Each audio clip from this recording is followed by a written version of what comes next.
Welcome to the book Psalms, Psalm number 1. There are 150 Psalms, and we're going to start with number 1. And most of them were written by King David. Psalm 1. Blessed is the man who does not walk in the counsel of the wicked, or stand in the way of sinners, or sit in the seat of mockers. But his delight is in the law of the Lord, and on his law he meditates day and night. He is like a tree planted by streams of water, which yield its fruit in season, and whose leaf does not wither. Whatever he does prospers. Not so the wicked. They are like chaff that the wind blows away. Therefore, the wicked will not stand in the judgment, nor sinners in the assembly of the righteous. For the Lord watches over the way of the righteous, but the way of the wicked will perish. I love Psalm 1. There's so much great stuff in there. And the first part is like a progression. As you notice, it says, Blessed is the man who does not walk in the counsel of the wicked, or stand in the way of sinners, or sit in the seat of scoffers.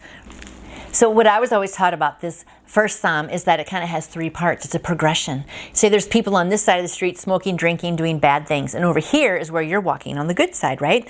But you think, well, I'll just kind of walk on by those evil people and just kind of look over there. So first you're walking by. But then what happens? You kind of walk over there and you stand.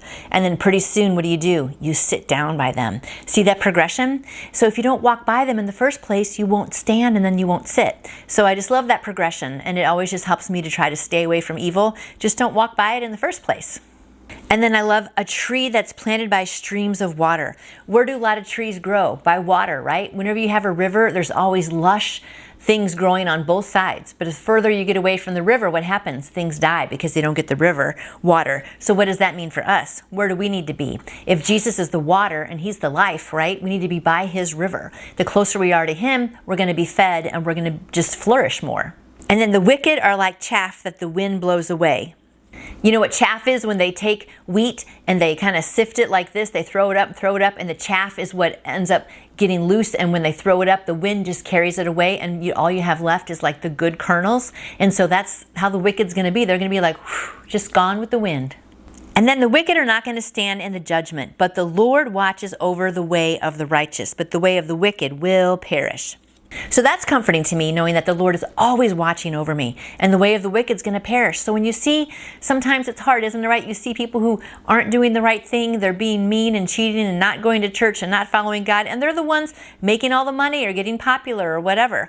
But you know what? It's okay. You just let those people do their thing. God is always going to be with us, and he's going to just take care of the wicked. So I love this psalm. Let's make sure we always just keep walking the straight and narrow way. Don't go over there by the evil stuff. And if you do walk by, please don't stop and stand, and please don't sit down. Have a good day following Jesus on the straight and narrow, and we'll see you back here tomorrow.